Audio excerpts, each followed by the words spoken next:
ഇത് നമുക്ക് ഇതേപോലെ ഗോവൻ സ്റ്റൈലില് പ്രോൺസ് അങ്ങനെ പൊരിച്ചെടുത്താലോ. നല്ല എരിവൊക്കെ പുളിയൊക്കെ ഉണ്ടെന്നേ. അപ്പൊ സമയം കളയണ്ട, ഉടനെ വീഡിയോയിലേക്ക് പോവാം. ജോസ് മോസസ് കിച്ചൺ.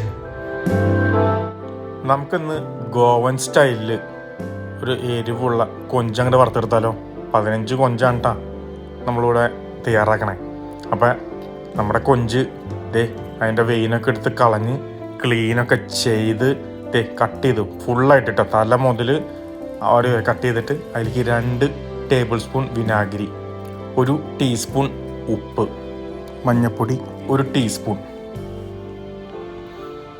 ഇതെല്ലാം ഇട്ടിട്ട് പതക്കനെ ഒന്ന് അങ്ങോട്ട് മാരിനേറ്റ് ചെയ്ത് വെക്കാം. നന്നായിട്ട് റബ്ബ് ചെയ്ത് മാരിനേറ്റ് ചെയ്ത് ഒരു 15 മിനിറ്റ് നേരം വെക്കാം. നമുക്ക് അതിൻ്റെ മാരിനേഷൻ പുളി വെള്ളത്തിലൊന്ന് മിക്സ് ചെയ്ത് വെക്കാം. അത് കഴിഞ്ഞാൽ 15 ഉണക്കമുളക്, ഇഞ്ചി ഒരു കുഞ്ഞ് പീസ് റഫായിട്ട് കട്ട് ചെയ്തത്, വെളുത്തുള്ളി ഒരു 6 എണ്ണം റഫായിട്ട് കട്ട് ചെയ്തത്, സബോള അര സ്ലൈസ് ചെയ്തത്, ഗ്രാമ്പു ഒരു 6 എണ്ണം, പട്ട ഒരു കുഞ്ഞ് പീസ്, കുരുമുളക് ഒരു 20 എണ്ണം, ജീരകം 1 ടീസ്പൂൺ, ഉപ്പ് 1 ടീസ്പൂൺ, പഞ്ചസാര 1 ടീസ്പൂൺ, മഞ്ഞൾ 1/2 ടീസ്പൂൺ, പിന്നെ നമ്മുടെ പുളിവെള്ളം നേരത്തെ നമ്മൾ ശരിയാക്കി വെച്ചില്ലേ അതും ഒഴിച്ച് ഒരു 3 ടേബിൾ സ്പൂൺ വിനാഗിരിയും ഒഴിച്ച് നന്നായിട്ട് അങ്ങോട്ട് പേസ്റ്റ് അടിച്ചെടുക്കുക. ഇതേപോലെ ഫൈനായിട്ട് പേസ്റ്റ് അടിക്കുക. അത് കഴിഞ്ഞാൽ നമ്മൾ നേരത്തെ മാരിനേറ്റ് ചെയ്ത് വെച്ചാൽ ആ പ്രോൺസിൻ്റെ ഉള്ളിലേക്ക് അങ്ങോട്ട് തേച്ച് കൊടുക്കാം. ആ തലയുടെ ഉള്ളിലേക്കും വാലിൻ്റെ ഉള്ളിലേക്കും എല്ലായിടത്തേക്കും ഈ മസാല മൊത്തം 15 എണ്ണത്തിലേക്ക് അങ്ങോട്ട് ചേർക്കണം കേട്ടോ. അപ്പോഴാണ് ഫുള്ളായിട്ട് ടേസ്റ്റ് വരുള്ളൂ. അത് കഴിഞ്ഞാൽ ഒരു 30 മിനിറ്റ് വയ്ക്കുക. അത് കഴിഞ്ഞാൽ ഒരു പാൻ വയ്ക്കുക, അതിലേക്ക് ഇച്ചിരി ഓയിൽ അങ്ങോട്ട് ചെയ്യുക. അത് കഴിഞ്ഞാൽ ഗ്രില്ല് ചെയ്യുക. ആദ്യം തന്നെ മറിച്ചിട്ട് അതിന് അങ്ങോട്ട് മസാല കുക്കാവട്ടെ. അതിൻ്റെ ഉള്ളിൽ സ്മെല്ലടിച്ച് കഴിഞ്ഞാൽ അടിപൊളിയാണ് കേട്ടോ. പിന്നെ ഇച്ചിരി കൂടി ഓയിൽ അങ്ങോട്ട് ചെയ്യുക. അപ്പോൾ നന്നായിട്ട് അങ്ങോട്ട് പാൻ ഫ്രൈ ആയിട്ട് കിട്ടും.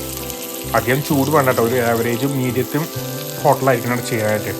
നോക്കിയേ നല്ല കീട്ടിലൻ ആയിട്ട് വന്നിട്ടില്ലേ, ഗ്രില്ല് ചെയ്ത് വന്നിട്ടില്ലേ. 2 മിനിറ്റ് മറിച്ചിട്ട് കുക്ക് ചെയ്യുക. ഈ ഗോവൻ സ്റ്റൈൽ പ്രോൺ ആസ്വദിച്ച് തിന്നു.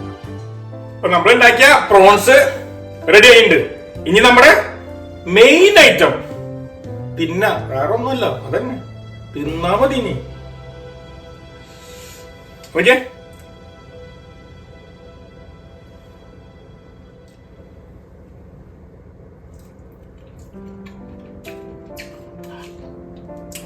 അടിപൊളി. നല്ല എരിവും പുളിയും ഒരു കിടിലൻ. പോർച്ചുഗീസുകാര് ഗോവയിലും തന്ന സാധനങ്ങളൊക്കെ അടിപൊളിയാ. പിന്നെ ആസ്വദിച്ച് തിന്നേക്കാം. അവർ തിന്നുമ്പോ ഒന്ന് സബ്സ്ക്രൈബ് ബട്ടൺ ഞെക്കിയേക്കണേ, മറക്കല്ലേ. ബൈ. പുതിയ വീഡിയോ ആയിട്ട് ഉടനെ വരാം.